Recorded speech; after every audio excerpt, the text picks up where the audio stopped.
ہجرت کی رات میرے نبی نکلے تو ابو بکر کبھی آگے چلتے کبھی پیچھے چلتے، کبھی آگے چلتے کبھی پیچھے چلتے۔ آپ اپنے پنجوں کے بل چل رہے تھے کہ پاؤں کے نشان نہ پڑ جائیں اور کھوجی نہ دیکھ لے، تو پھر آپ نے فرمایا ما لکا یا ابا بکر، ابو بکر کیا ہوا ہے؟ کبھی آگے آ جاتے ہو کبھی پیچھے ہو جاتے ہو۔ کہا یا رسول اللہ، جب مجھے خیال آتا ہے آگے کوئی چھپا ہوا دشمن وار نہ کر دے تو میں آگے ہو جاتا ہوں کہ میرے اوپر آئے، آپ پہ نہ آئے، اور جب مجھے خیال آتا ہے پیچھے سے کوئی آ کے حملہ نہ کر دے تو میں بھاگ کے پیچھے ہو جاتا ہوں کہ آپ کے اوپر وار نہ آئے، میرے اوپر آئے۔ اور پھر جب غار ثور پر پہنچے، جبل ثور، تو آپ چڑھ نہیں سکتے تھے، ساری انگلیوں سے خون نکل رہا تھا، جو کہ آپ ایسے چلے تھے ایسے۔ ابوبکر نے کندھے پہ بٹھایا اور پورا پہاڑ طے کیا، اوپر لے گئے، آپ کو باہر بٹھایا، سارے سوراخ بند کیے، اور اس کے بعد سوراخ زیادہ تھے تو پگڑی کو اتارا، اس کو پھاڑ کے سوراخ بند کیے، پھر اس کے بعد سوراخ زیادہ تھے، کرتے کو اتارا اور پھاڑ پھاڑ کے سوراخ بند کیے، ایک جس میں سانپ تھا وہاں اپنی ایڑی کو رکھ دیا، کہا مرحباً یا رسول اللہ۔ آپ اندر آئے تو اندھیرا تھا، آپ کو پتہ نہیں چلا، جب تھوڑی سی روشنی ہوئی تو آپ نے دیکھا نہ کرتا نہ پگڑی۔ ابو بکر مالک، یہ کیا ہوا ہے؟ ذرا عمامہ کدھر ہے، ذرا کرتا کدھر ہے؟ تو کہا یا رسول اللہ یہ سوراخ تھے، مجھے ڈر ہوا کہ ان میں کوئی چیز آپ کو تکلیف نہ پہنچائے تو میں نے اپنے کپڑے پھاڑ کے سوراخ بند کیے ہیں۔ تو ایک دم میرے نبی رونے لگے اور ہاتھ اٹھا کر کہا یا اللہ میں ابو بکر سے راضی ہوں، تو بھی اس سے راضی ہو جا اور اسے جنت میں میرا ساتھی بنا دے۔ تو ایک دم جبریل آئے، یا رسول اللہ، اللہ تعالیٰ فرما رہے ہیں ہم ابو بکر سے راضی ہو اور جنت میں آپ کا ساتھی بنا دیا۔ انہوں نے میرے نبی کی زندگی کو یوں سچ کر دکھایا۔ موسیٰ علیہ السلام کی قوم کو اللہ نے کہا جاؤ ملک شام جا کے عمالقہ سے لڑو،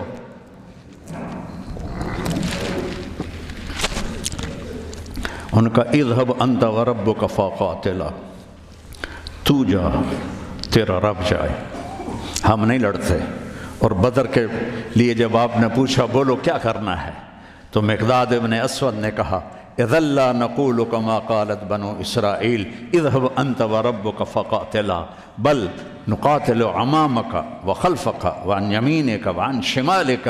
یا رسول اللہ ہم بنو اسرائیل نہیں ہیں کہ کہیں جا اور تو تیرا رب لڑے، ہم آپ کے آگے لڑیں گے، پیچھے لڑیں گے، دائیں لڑیں گے، بائیں لڑیں گے، ہماری لاشوں سے گزر کر وہ جائیں گے۔ بنو اسرائیل نے سمندر پار کیا، آگے پتھر کے بت کی پوجا ہو رہی ہے، یا موسیٰ اجعل لنا الہا کما لہم آلہہ، یا اللہ موسیٰ ایک خدا ہمیں بھی لے کر دو اس جیسا۔ یہ بنو اسرائیل ہیں، اور میرے نبی کا انتقال ہوتا ہے پیر کے دن، اور ابو بکر صدیق اوالی گئے ہوئے ہیں اپنی دوسری بیگم کے پاس، ان کو خبر ملتی ہے تو وہ بھاگے ہوئے آتے ہیں اور آپ کے چادر ہٹا کر آپ کا ماتھا چومتے ہیں اور گرم گرم آنسو ماتھے پہ گرتے ہیں، وا خلیلا وا صفیہ وا نبیہ۔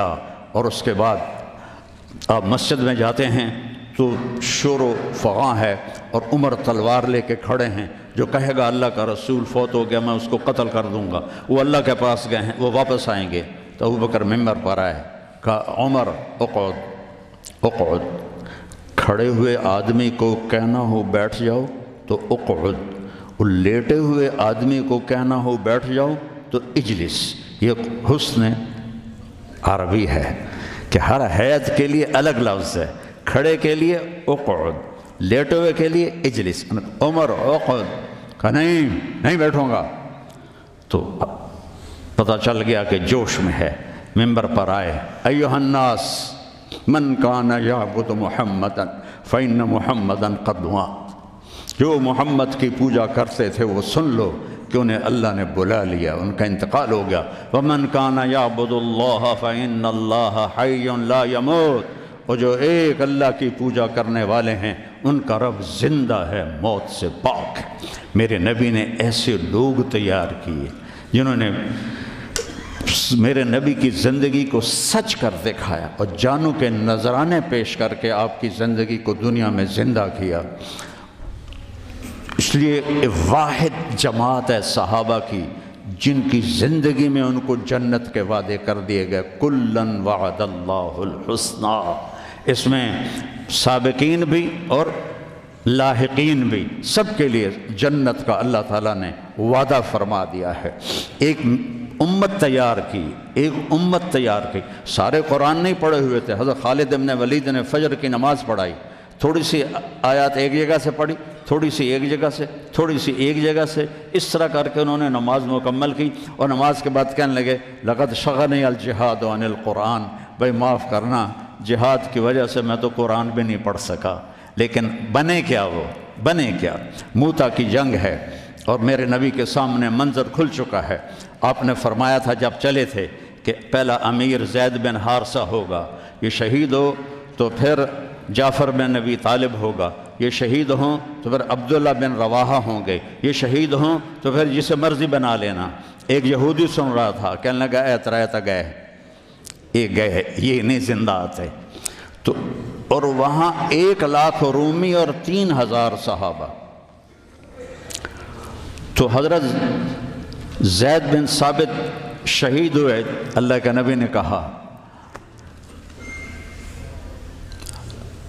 تقدم زید فقاتل وقتل ودخل الجنہ ثم اخذ الرایۃ جعفر فقاتل وقتل ودخل الجنہ۔ پھر عبداللہ بن رواحہ ایک کونے میں 3 دن سے کچھ نہیں کھایا تھا، گوشت کی بوٹی نوچ رہے تھے کہ آواز پڑی جھنڈا گر گیا ہے عبداللہ، تو انہوں نے وہیں پھینکا۔ پہلے 2 درویش تھے، فقیر تھے، یہ بڑے مالدار تھے۔ پہلے 2 مہاجر تھے، یہ انصاری تھے۔ 4 بیویاں تھیں، باغات تھے، غلام تھے۔ فتردد بعد التردد، تو تھوڑی دیر کے لیے بیوی بچے غلام باغات کا خیال آیا، تو کہنے لگے عبداللہ بیویوں کا خیال ہے سب کو 3 طلاق، باغات کا خیال ہے سارے صدقہ، غلاموں کا خیال ہے سارے آزاد۔ اقسمت یا نفس لتنزلن کارہتن او لتطاوعن ان اجلب الناس وشد الرن ما لی اراکی تکرہین الجنہ قد طالما قد کنت مطمئنہ هل انت الا نطفۃ فی شنہ۔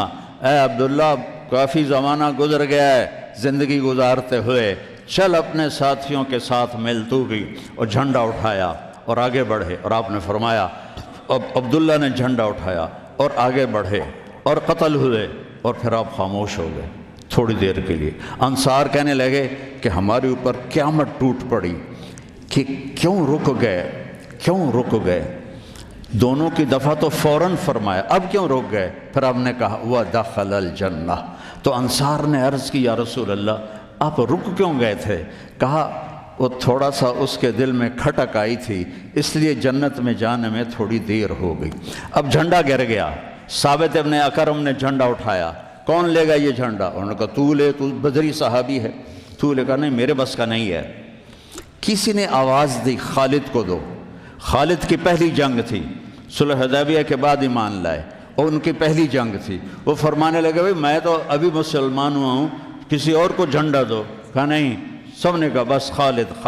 انہوں نے ایک ہاتھ میں جھنڈا لیا، اور جب یوں تلوار کو جب اٹھایا نا، تو میرے نبی نے فرمایا ثم صلی اللہ سیفا من سیوفہ، اب اللہ نے اپنی تلواروں میں سے ایک تلوار کو نیام سے باہر نکالا ہے، اور انہوں نے ساری رومیوں کی فتح کو شکست میں تبدیل کر دیا۔ 9 تلواریں ان کے ہاتھ سے ٹوٹیں لڑتے لڑتے، اور اتنا روب چھا گیا کہ پورے روم میں دہشت پھیل گئی خالد ابن ولید کی۔